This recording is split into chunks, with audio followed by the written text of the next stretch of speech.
Good morning. So firstly, I would just like to thank Bjarke for that incredibly inspiring presentation. It sets the scene perfectly for the discussion that we are about to have, which is building a mindfulness city. Quickly, by way of introduction, my name's Lauren Chung. I'm from a firm called Teneo. We are a strategic partner to the Gelephu Mindfulness City, supporting on global positioning. I'm also a member of the GMC board. Our discussion today brings together an incredible group of people that are all absolutely instrumental in the development of the Gelephu Mindfulness City. Please allow me to briefly introduce each of them. Bjarke Ingels, doesn't need an introduction, but I'll give one anyway. So the founding partner of BIG. BIG is an award-winning architectural design firm tasked with master planning the Gelephu Mindfulness City. Joi Ito, the president of the Chiba Institute of Technology, the chairman of the Gelephu Investment and Development Corporation, and a board member of the Gelephu Mindfulness City. Eugene Gan, the chief executive officer of Changi Airports International. Eugene and Changi Airports International has been appointed to work alongside BIG on the development of plans for the international airport in Gelephu. Dr. Singh Intrachooto, Chief Advisor, Chief Sustainnovation. I practiced that. Sustainnovation Officer for MQDC. Dr. Singh is a Chief Advisor to the Research and Innovation for Sustainability Center and Associate Professor of Building Innovation at Kazakhstan University in Bangkok. Lastly, but certainly not least, Guilin Frittoli, a senior urbanist and landscape architect and partner at BIG, where she leads the landscape architecture urban planning efforts for BIG's Copenhagen office. Julia is the partner in charge for BIG for the GMC development. So we are under some very tight time constraints. So it's going to be a rapid fire discussion, but we all like a challenge, so we'll be fine. So first of all, I'd like to start just from hearing everyone's perspective on what inspired you to be engaged in the Gelephu Mindfulness City project and exactly what you and your firms are responsible for. I might start with Julia. Thank you. Thank you. And I think as a landscape architect and an urban planner, for me it's just an amazing opportunity to work with a city that works with nature rather than against nature. And I think that's also the process through the past year and a half has really enriched, I think, our practice. And I do hope it becomes an example for the future of how we can deal better with the environment and the sustainability. Thank you. Joey. Hi. So my background is mostly in technology, especially digital. And I think that we have an opportunity to leapfrog a lot of the problems that other countries have had. And it's already in such a good state that it's a very interesting challenge, which is to not screw it up, rather than try to take something that's screwed up and fix it, which is what most countries do. And I think in innovation, a lot of the incumbents and the old industries that we built through the Industrial Revolution hold back progress, whether we're talking about digital architecture or talking about regulations. And we have really kind of an ability to build this from scratch. So there's a lot of idealism coming now in the digital stuff, whether we're talking about AI or blockchain. But most countries, you have blockchain, but you get very short-term capitalists, and then you get the countries that are so afraid of those guys that they over-regulate it.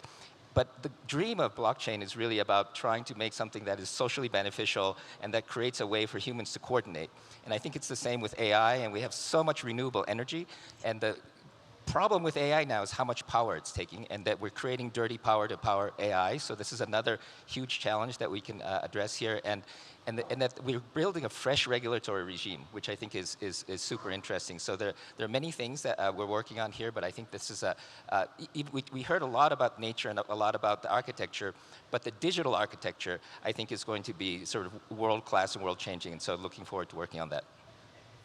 Thank you. Dr. Singh. Hi. It's such an honor to be a part of this amazing panelist. I'm representing MQDC. We are a boutique property development company based in Bangkok. When we say boutique, I don't mean something small. I just mean that something that is We develop projects of an urban scale, district scale, city scale, smart city, of those type of projects. But we develop projects with purpose. The purpose that we continue to question ourselves. If we destroy the forest, we extract resources from the planet to build city, is that a good thing for a developer? MQDC take a lot of resources to create new world, new cities. So with that ideas, we are not a company that is human-centric. You may be surprised, we are housing development, city development, but we are not human-centric. We are life-centric. That means we take care of our life. We do our own research from neuroscience, how brains react to physical environment, how brains react to landscapes, all the way to biodiversity and to resiliency of urban development. So with all those scales and life-centric thinking, is aligned really well with His Majesty visions to develop new typology of the world that care for our life. I think that's why we align so well between MQDC and GMC, to see that all life value have equal value. We should not destroy one thing in replace of another. We should not support one without supporting another. So that's why we are here, and our role is to be owner representative. It's not just project management, but we try to put together all the dots, all the bits and pieces together to move this behemoth project forward every day. So you would never hear the term or the phrase from MQDC that say it's not in our scope. You would never hear something like that from our company, because we know to move something this difficult, we need to be agile, to take care of things that we may not be anticipated from the very beginning. So that's the thing, that's why we're so excited to be a part of this project. Thank you, Dr. Singh. Eugene, the airport, incredibly important in the overall scheme of the development of the GMC.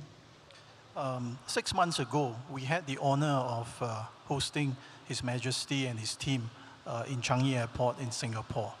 Even though it was only for a few hours, it was a very engaging and wide-ranging discussion with His Majesty, whereby he laid out his vision for the GMC, and he also elaborated on his priorities and his strategies.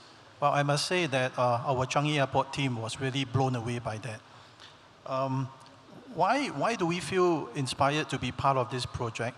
I think the key thing is that even though Bhutan's current air traffic volume is considered relatively small, the GMC is actually potentially a game changer that would push the boundaries and would bring transformation to the aviation landscape here, and possibly into a hub airport for this region over the longer term. For any airport to be successful as a hub airport, you need to have two broad segments of traffic. In the airport jargon, we call it the core segment, which is the origin-destination traffic, or in short, we call it the OD traffic, for passengers that is wanting to come into or out of the catchment area of the airport. And the second segment, which is equally important, is the transfer segment. As you can see, there are many examples around the world whereby countries or economies which are constrained by land and constrained by population size, they use these two segments to broaden their market reach. You have examples like Dubai, examples like Hong Kong, and of course Singapore as well. So I think for the origin destination, for the OD segment, we do not see the hinterland for Gelephu Airport to be just the initial population size of 100,000 in Gelephu City, in GMC, nor is it just the close to 800,000 population for Bhutan. But actually, GMC is at the doorstep of more than 5 million resident population across the border, which is benefiting from the various Indian cities in both Assam state as well as in the West Bengal state. So I think this is actually 7 times larger than Bhutan's population, and this catchment, this large catchment, can be well served by Gelephu, by the new Gelephu Airport, so long as we get our strategies, our infrastructure, as well as our policies correct. Yeah, thank you. Thank you, Eugene. Bjarke. Yeah, I think maybe on a fundamental level, I think one thing that really moved me in my first conversations with His Majesty the King was this idea that we are all very attracted to Bhutan, and I think the world has a lot to learn from Bhutan, but at the same time, the world is attractive to the younger generations, and therefore this conundrum, if you can actually invite the kind of economic engine of the globalized world into a country like Bhutan that is so incredibly well preserved and so rich in its heritage, and in doing so, create an environment that actually becomes even more Bhutanese than current day Bhutan. So instead of eradicating the local culture with globalization or eradicating the local landscape with a city, to imagine a new environment that is even more attractive to the world because of its rootedness in all the things that we have to learn from Bhutan. Fantastic. So we've heard about all the wonderful benefits of the GMC and what it will bring to not only Bhutan, but to the global community. Let's have a little bit of a discussion now just on some of the challenges, because there will be some. I might start actually with your partner at Julia, and just if you could share a little bit about some of the challenges from a master plan perspective that you've encountered and how you plan to work through those. And then we'll go straight to Joi to talk about some of the challenges from a digital connectivity standpoint and also attracting investment. Thank you. Thank you. I think, of course, a city of this scale and this ambition cannot not be challenging. I think it comes with building not only the built environment, but also the infrastructure, which requires connectivity at the local and regional scale, which is quite an undertaking. But I think there's something interesting about what makes Bhutan beautiful and amazing, that is not just its scenery, but it's also its people. And I think, we can design the building, we can design an infrastructure, we can plan the city, but eventually it's about the people that will move there, the life that will come there, the culture that will be preserved, but it will also be a new culture because it will be Bhutanese together with foreigners, so it will be a new environment. And I think I see that as a challenge, but also an opportunity, is really understanding what is the initial phases of the city. Where do we start? It's a relatively large, immense area. Where do we start? How do we ensure that the first phase is appealing, is attractive for people to move? Who will move there? What those people will do there? And how do we ensure that we love their life to actually stay, not just move, and future generations to come? And I think that's something that I find very inspiring and interesting, and I think we, as a group, we will definitely work towards ensuring that the first phases will be successful and to create and amplify the demand for actually people to come and develop and organically grow and build the mindfulness city. Thank you.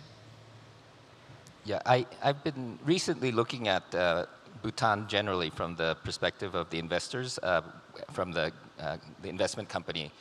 And initially I thought that there's not very many people and the human capital was going to be one of the bottlenecks. But one of the things that I've found having come here, I think Joseph Stiglitz mentioned, very high English speaking level, very high integrity. And even though many of the young people are now overseas, many have come back. So yesterday I just signed a MOU with GovTech on a satellite program, and I found out that 5 of the the space people, researchers here, studied under one of my professors, so we're going to do a joint mission. But the human capital is actually coming back, and it's growing. And then when we were looking at many of the startup scene, there are entrepreneurs, and there are startups, and we have more blockchain technical capability here than many other countries. And so I think that the human resource piece can be unlocked with academic institutions and investment. I think the investment part's challenging because the laws haven't been designed for foreign investments and startups. And instead of changing all the laws of Bhutan to do this, bringing in new laws so that GMC can be easy way for foreign investors to come in, I think is going to be a key thing. And also, I mean, I brought Honda Keisuke, who's a Japanese soccer player here. And he said a very interesting thing. In Japan also, what we did was we first imported very high quality outside soccer players because the Japanese were still learning. And now, finally, his generation is the first generation of indigenous Japanese who can play on the world stage. And so I think having the local talent, but bringing in people that they can work with and mentor is really key. And I think we can do that through startups. We can do that through some of the infrastructure development. So I think in fact, it's a huge opportunity, and we need to look at it through the cultivation of human resources perspective. So I'm quite optimistic, but I think that that GMC will, and I think this is the vision of His Majesty, but GMC will unlock the ability to bring these resources, and not just money, but the know-how, so that the Bhutanese can learn on the job, and then we can expand all of this through GMC. So you asked for the challenges. I think it's a challenging thing. It's very difficult. And the key, and I think this conference is key, is how do we get the best people to come here to work with us? And I think we've started that journey. And once you get here, you get hooked. And I think this is what's happening now. So. Well, if today is any demonstration of our ability to attract the best minds to this project, then I think we are in a good position. Okay, so we've spoken about some of the challenges, but to end on a really positive note, we've got a total of 3 minutes. So my math is not great, but maybe 30 seconds or so each. And what are your personal perspectives on what the Gelephu Mindfulness City brings to the global community from an environmental, a social, economic, a spiritual perspective, starting with you, Bjarke? Yeah, I mean, I think one of the greatest potentials here is that I've been traveling a lot to Bhutan over the last year and a half, and every time I go, and anyone I speak with either say that they have been to Bhutan and it was the most incredible journey in their lives. Most people rank it as their best trip ever. Or they say they always wanted to go, but they just haven't made it there yet. So I think Bhutan has an incredible convening power.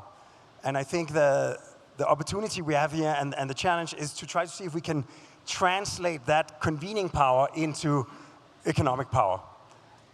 Wonderful. Eugene? I think the special differentiating factor of the GMC, it is the first GMC of this scale is probably the first in the world, and probably and arguably also the only one in the world. I think there are examples of other cities around the world that claim to have elements of mindfulness embedded in them, but GMC is probably the only one that has got the mindfulness culture, the value system that is so deeply ingrained and embraced by all levels of the society. So even if other cities around the world try to replicate parts of it, I think it can improve a lot of mindfulness around the world as well. Thank you. Dr. Singh? I think it's always difficult to see the futures. It's always a challenge. How would you prepare for the futures? It's a question that we reflect a lot at MQDC, that if we want to be so life-centric, if you want to save the world through our business, because we are business development, how would you do that and still continue your business? I think it's the same kind of question that we have here on the panel, that we want to develop GMC for the next step of the world. And I think that's a key question that strike us as a company the most, is that when you don't know exactly how to prepare for that future, and suddenly there's these visions that talk about being mindful, being kind to others. How could someone think of the next step of the world to be mindful of one's action, to take the next step so that you don't hurt the other? And that you also being kind, extend your gesture that, Bhutan has been absorbing carbon for the rest of the world. That's a kindness, and that's mindful. I think that extends further with this GMC project to take this step that they have done in the past decades to the next level, I think it's going to be the world example. Thank you. And I think that's what the contribution that Bhutan and GMC has for the rest of the world to see. Thank you very much, Joey. So I think a lot of it starts with His Majesty, who has this enormous range of idealism but pragmatism. And there's so many ideas around the world that have been thought of, but nobody has tested it. And I think that, and in fact, most countries that are so happy wouldn't actually be trying to change. But the fact that His Majesty, maybe it's his age, but he is really looking into the future and forcing change before you need to do it. And so I think this is really the real obligation for us, as well as an opportunity to make an example to the world of all of these ideals and how you can be happy and still be prosperous. And Japanese kind of have that. Japanese have a happiness without growth, but it leads to kind of a slowness because people don't take risks and people don't move. And I think the mindfulness piece is also critical, not just because mindfulness is a good thing. It's because it's also filtering out a certain class of people, because starting with His Majesty, everyone I've worked with here and why I've become so hooked with Bhutan is everyone is selflessly working so hard. And I think by bringing just the right people who are here for the right reasons, I think we can also prove that you don't have to have short-term capitalist greed to drive the engine. Because I think, in the West, it's like greed is good, And I think this is also a way to prove that this ideal can actually be successful. And I think it's harder work. But I think if you have purpose, you can work harder and come together. So to me, we have an obligation to show the world that we can do this. Thank you. Julia. And just to conclude, since we are running out of time, I maybe just want to say that I hope the Mindfulness City will be an example of progress and not at the expense of the tradition and the preservation. So it's about an evolution towards the future rather than like building things from scratch. Thank you. It was brief, but hopefully that was insightful. I would encourage all of you to extend or further the conversation with some of the key architects of the Gelephu Mindfulness City over coffee or lunch. Thank you for the question submissions. We unfortunately don't have time, but again, please pose them to our panelists in the break. Thank you very much. Thank you very much.